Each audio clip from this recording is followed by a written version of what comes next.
మీకుండే ఎటువంటి గ్రహ బాధలైనా గృహ బాధలైనా శాశ్వత పరిష్కారం కోసం సంప్రదించండి శ్రీనివాస జ్యోతిషాలయ. సార్ నమస్తే. నమస్తే. అనకాపల్లిలో దారుణం జరిగింది. అది విచిత్రంగా ఇద్దరు కూతుర్లు బాబాయ్తో కలిసి తల్లిని చంపేశారనమాట. ఇది ఇప్పుడు ఆంధ్రప్రదేశ్లో ఒక సంచలనం అని చెప్పొచ్చు. అసలు ఎందుకు ఇలా జరిగింది, దీన్ని ఎలా దీన్ని కనిపెట్టారు, దీన్ని మనం ఎలా అర్థం చేసుకోవచ్చు? ఈ మధ్య కాలంలో అమ్మాయిలు కావచ్చు, స్త్రీలు కావచ్చు చేస్తున్న హత్యలు విచిత్రంగాను ఒక వింతగాను ఉంటున్నాయి. సో ఇప్పుడు మామూలుగా ఇద్దరు కూతుర్లు కలిసి తల్లిని చంపేయడం అనేది ఈ మధ్య అయితే నేనైతే వినలేదు ఇలాంటి స్టోరీని. అంటే మామూలుగా రివర్స్ లో తల్లి కూతుర్లను చంపేయడం, తల్లి పిల్లల్ని లవర్ కోసం పిల్లల్ని చంపేయడం ఈ మధ్య వింటున్నాం. కానీ ఇది రివర్స్ కేసు. ఇది ఎందుకు జరిగింది? మామూలుగా ఆ మధ్య కూడా ఒక అబ్బాయి ఆత్మహత్య చేసుకున్నాడు. తన తల్లికి వేరే వాళ్ళతో అఫైర్ ఉందని అది చూడలేక అతను ఆత్మహత్య చేసుకున్నాడు. అది కూడా మనం సంఘటన చెప్పాం. ఇక్కడ రివర్స్ లో ఇద్దరు కూతుర్లు, పెద్దమ్మాయి ఏమో పంజాబ్ యూనివర్సిటీలో చదువుతుంది, చిన్నమ్మాయి ఇంటర్మీడియట్ చదువుతుంది అనమాట. వీళ్ళిద్దరూ కలిసి చంపేశారు. సో ఇది ఎలా జరిగింది, ఎవరు వీళ్ళు, ఈమె చేసిన తప్పేంటి, సో దీనికి బాబాయ్ ఎందుకు హెల్ప్ చేశాడు, ఈ విషయాల గురించి మాట్లాడుకుందాం. ఈమె పేరు బంకెల సంతు. బంకెల సంతు అంటే ఈమె ఒరిస్సా అన్నమాట. ఒరిస్సా నుంచి ఇక్కడికి వచ్చి సెటిల్ అయింది. అనకాపల్లిలో కోర్మానపాలెం వడ్లపూడి రాజీవ్ నగర్ లో ఉంటుంది అన్నమాట. ఈమె భర్తతో విడిపోయింది. భర్తకి ఈమెకి మనస్పర్ధలు వచ్చి కొద్ది రోజులు గొడవలు జరిగిన తర్వాత భర్తతో విడిపోయి కూతుర్లను తీసుకొని ఇక్కడికి వచ్చేసింది. ఇక్కడే వాళ్ళ మరిది కూడా ఈ ఏరియాలోనే ఉంటున్నాడు కాబట్టి తన హెల్ప్ కూడా ఉంటుందని ఇక్కడికి వచ్చేసింది. వాళ్ళ మరిది వచ్చి మురళీధర్ అని, అతను కూడా ఇక్కడే ఉంటారనమాట. సో వచ్చేసిన తర్వాత ఆమె పిల్లల్ని ఇద్దరిని కూడా, ఆడపిల్లలు ఇద్దరు, పెద్దమ్మాయి అనుష, చిన్నమ్మాయి పేరు మనకి పోలీసులు చెప్పలేదు ఎందుకంటే మైనర్ కాబట్టి ఆమె పేరు చెప్పొద్దని చెప్పలేదు. సో వీళ్ళిద్దరిని చదివించింది. పెద్దమ్మాయి పంజాబ్ యూనివర్సిటీలో పీజీ చేస్తుంది. చిన్నమ్మాయి ఏమో హాస్టల్లో ఉంటూ ఇంటర్ చదువుతుంది. వేరే దగ్గర హాస్టల్లో ఉంటూ ఇంటర్ చదువుతుంది ఈ అమ్మాయి. ఇంటర్మీడియట్ ఫస్ట్ ఇయర్ అన్నమాట. సో వీళ్ళిద్దరూ మొన్న 14వ తేదీ తల్లిని చంపేశారు. ఆమె అర్ధరాత్రి నిద్రపోతుంది గార్డెన్ నిద్రలో. వీళ్ళిద్దరు కూడా ఇంటికి వచ్చారనమాట. పంజాబ్ యూనివర్సిటీ నుంచి అమ్మాయి వచ్చింది, ఈ అమ్మాయి కూడా ఇంటికి వచ్చారు. ఇంటికి వచ్చి మామూలుగా తల్లితో గొడవపడ్డారు. గొడవపడినాక ఆమె నిద్రపోతుంటే చంపేశారు. మా బాబాయ్ కూడా వచ్చాడు, బాబాయ్ హెల్ప్ చేశాడు. చంపేసిన తర్వాత ఈ బాడీని ఈయన వాళ్ళ ఫ్రెండ్ హెల్ప్ తీసుకొని ఒక కారు తీసుకొని ఆ కారులో ఈ బాడీని వేసి సబ్బవరం మండలంలో బాట జంగాలపాలెం దగ్గర పెట్రోల్ పోసి తగలబెట్టేశారు. పెట్రోల్ పోసి తగలబెట్టేసి వెళ్ళిపోయారు. వీళ్ళు తగలబడే వరకు ఉండలేదు అక్కడ. పెట్రోల్ పోసి బాడీని అక్కడ పడేసి వెళ్ళిపోయారు. అయితే అక్కడ ఎవరో సగం కాలిన శవాన్ని చూశారు. చూసి పోలీసులకు ఇన్ఫార్మ్ చేస్తే వాళ్ళు వచ్చి ఆ బాడీని మంటలార్పేసి బాడీని హ్యాండ్ ఓవర్ చేసుకున్నారు. ఆ తర్వాత దాన్ని ఐడెంటిఫై చేయగలిగారు. చేసినాక వాళ్ళు విచారణకి టైం పట్టింది అనమాట. నిన్న అనకాపల్లి ఎస్పీ తుహిన్ సిన్హా నిన్న ప్రెస్ మీట్ పెట్టి మాట్లాడారు. సో ఆయన అసలు ఎందుకు ఈ హత్య జరిగింది, తల్లినే ఎందుకు పిల్లలు చంపేశారు, ఈ విషయాలన్నీ కూడా చెప్పారు. సో వీళ్ళిద్దరూ బయట ఉన్నప్పుడు ఈమె ఒకటే ఉంటుంది ఇంట్లో. ఈమెకి 2 రకాల వ్యసనాలు ఉన్నాయనేది వాళ్ళు చెప్పారు.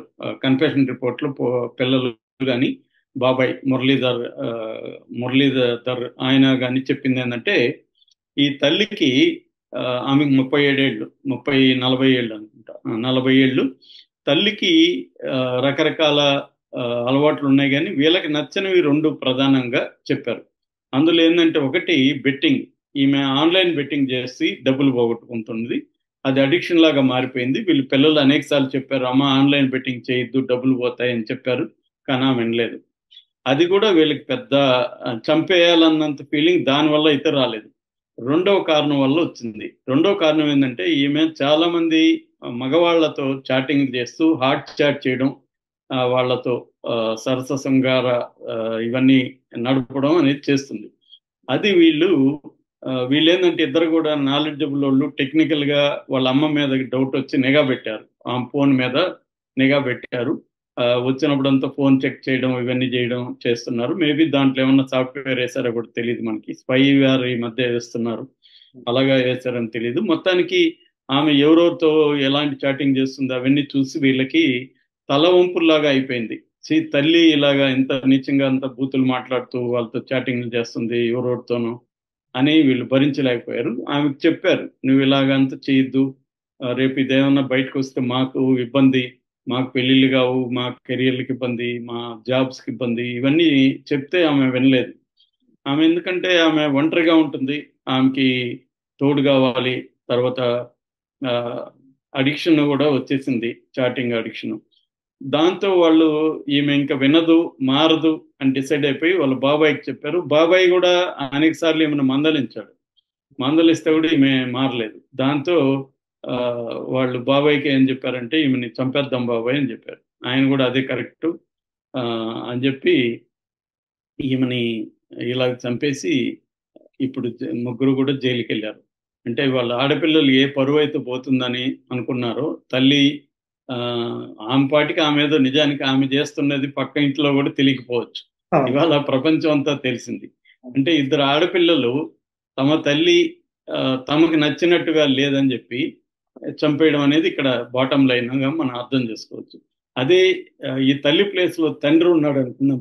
ఫర్ ఎగ్జాంపుల్, తండ్రి ఇలాగ చాట్ చేసి అమ్మాయిలతో చాట్ చేస్తుంటే వీళ్ళిద్దరూ ఇలాగే అనుకునేవాళ్ళ అనేది ఇక్కడ బిగ్గు క్వశ్చన్. ఎందుకంటే ఇప్పటికి కూడా తండ్రికి అఫైర్లు ఉంటేమో మా నాన్న చాలా శృంగార పురుషుడు, మామూలోడు కాదు, ఈ టైప్ లో దాన్ని గొప్పగా చెప్పుకుంటారు.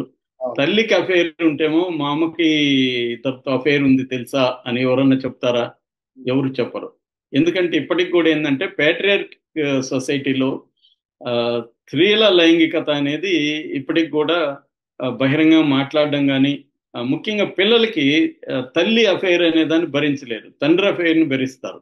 అందుకని గతంలో కూడా అబ్బాయి విషయం అప్పుడు కూడా నేను చెప్పాను, చాలా మంది పిల్లలు ఏం చేస్తారంటే తండ్రి అఫైర్లు పెట్టుకుంటే వాళ్ళకి మామూలుగా అనిపిస్తుంది. దీనికి కారణం ఏంటంటే పేట్రియార్కల్ సొసైటీలో మగవాడు అఫైర్లు పెట్టుకునేది నార్మల్ గాను, స్త్రీల అఫైర్ పెట్టుకుంటే మాత్రం అది విచిత్రంగాను కనిపిస్తుంది. సో ఆ normalization of patriarchal society relationships వల్ల పిల్లలకి తల్లి సోకాల్డ్ పవిత్రంగా ఉండాలి, ఎవరితో అఫైర్లు పెట్టుకోకూడదు, ఇట్లాంటి పనులు చేయకూడదు, ఏమనుంటే మ్యారేజ్ చేసుకోవాలి తప్ప ఇలాగా చేయకూడదు, చేస్తే మనకి తలవంపులు ఎవరికైనా తెలిస్తే అన్న యాంగిల్ నుంచి వీళ్ళు చివరికి ఆమెను చంపేసే స్థాయికి వెళ్ళిపోయారు. అంటే ఆమె ఒక మనిషి, ఆమెకి కోరికలు ఉంటాయి, ఆమెకి ఫ్రీడమ్ ఉంటుంది, ఆమె ఇష్టం వచ్చినట్టు లైఫ్ని లీడ్ చేసే హక్కు ఆమెకి ఉంటుంది. దానివల్ల వీళ్ళకి ఇబ్బంది అయితే వీళ్ళు చెప్పచ్చు, ఆమె ఏదో ఆమె పార్టీ చేసుకుంటుంది. వాళ్ళ ఇంట్లో చాలా మంది చేసే తప్పు ఏంటంటే తల్లులు ఇలా సింగిల్ మదర్స్ పిల్లలు, టీనేజ్ పిల్లలు ఇంట్లో ఉన్నప్పుడు అఫైర్లు పెట్టుకుంటారు. అలాగే అఫైర్లు పెట్టుకున్నప్పుడు వాళ్ళ బాయ్ ఫ్రెండ్లు టీనేజ్ అమ్మాయిల మీద కూడా కన్నేసి వీళ్ళని అబ్యూజ్ చేయడం కానీ, లేకపోతే వీళ్ళని కూడా ముగ్గులకి లాగడం కానీ, రొమాన్స్ వీళ్ళతో కూడా చేయడం కానీ చాలా జరిగాయి. మనం కూడా కొన్ని వీడియోలు చెప్పుకున్నాం. అదొక బాబుత్. ఇక్కడైతే అమ్మాయిలు కూడా ఇక్కడ ఏమి లేరు, పైగా ఏమేమి దగ్గరలో ఎవరితోనో అఫైర్ పెట్టుకొని తిరగడం కూడా ఏం లేదు, చాటింగ్ మాత్రం చేస్తుంది. సో దాన్ని వీళ్ళు సైలెంట్గా ఉండిపోయి ఉంటే గొడవ లేదు. దాన్ని పోనీ ఆమెకు చెప్పి ఆమెను మార్చడానికి ట్రై చేయడం వరకు కూడా తప్పు లేదు అనుకుందాం. తమ అభిప్రాయాలు తాము చెప్పచ్చు, ఆమె మారినప్పుడు ఆమె వదిలేయచ్చు. కానీ ఆమెని చంపేసే స్థాయికి వెళ్ళి ఫైనల్గా వీళ్ళకి ఏమైంది, ఇప్పుడు కెరీర్ ఖచ్చితంగా శిక్ష పడుతుంది, ఇది కెరీర్ పాడైంది, వాళ్ళకి రేపు పెళ్ళిళ్ళు ఇవన్నీ కూడా ప్రాబ్లమే. అంటే ఒక నీకు నచ్చని అంశాన్ని ఎలా డీల్ చేయాలి అనే దగ్గరే ఈ మధ్య కాలంలో చాలా క్రైమ్ జరుగుతుంది. నీకు ఒక వ్యక్తి చేసే పనులు నచ్చనప్పుడు నువ్వు దూరం అవ్వచ్చు, తల్లిని డిజోన్ చేసుకోవచ్చు. వీళ్ళిద్దరు నీకు ఇంకా నీకు సంబంధం లేదు, మాకు నచ్చినట్టు నువ్వు ఉండట్లేదు, నీ దారి నీది, మా దారి మాదని వెళ్ళిపోవచ్చు, ఆప్షన్ ఉంది వాళ్ళకి. కానీ వాళ్ళకి అంటే తమ మాట వినలేదు అనే కోపంతో ఎక్కువగా మనం గమనిస్తుండేది ఈ మధ్యకాలంలో.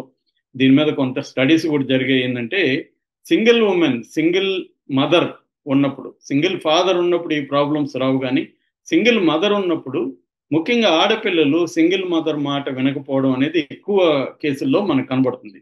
అంటే ఆమె మీద తక్కువ అభిప్రాయం ఉండడం, మదర్ మీద, సింగిల్ మదర్ని కేర్ చేయకపోవడం, ఫాదర్ పట్ల భయము భక్తి ఇవన్నీ ఉంటాయి. కానీ మదర్ వచ్చేసరికి ఆమె మీద వీళ్ళకి చాలా తక్కువ అభిప్రాయం ఉంటుంది. రెండోది, మదర్స్ బాగా చదువుకోకుండా, వీళ్ళు కొంత చదువుకుంటారు కదా, ఈమెకి అజ్ఞానని, నాలెడ్జ్ లేదని, ఈమెకి ఏ విషయాలు అర్థం కాదని, ఇలాగా ఆమెను అబ్యూజ్ చేయడం, ఆమె మాట వినకపోవడం, నువ్వేంటి నన్ను కంట్రోల్ చేయడం అనే ధోరణి రావడం, రివర్స్లో వీళ్ళే కంట్రోల్ చేసి రావడం, వాళ్ళ సెక్సువాలిటీని కూడా వీళ్ళే డిసైడ్ చేయడం, కంట్రోల్ చేయడం అనేది ఈ ధోరణి మనకు బాగా కనబడుతుంది. సో ఒక పక్కేమో చాటింగ్లు, అవకాశాలు సింగిల్ ఉమెన్కి పెరిగాయి తమ అఫైర్లు పెట్టుకోవడానికి ఇవన్నీ. రెండో వైపు ఏమో ఇంకా మారని ఫ్యూడల్ విలువలు, ఈ ప్యాట్రియార్కల్ కల్చరు, దీనికి మధ్య ఘర్షణ అనేది క్రైమ్కి దారితీయడం అనేది మనకి ఎక్కువగా కనిపిస్తుంది. ఇది లేటెస్ట్ సంఘటనగా మనం చెప్పుకోవచ్చు. Thank you sir.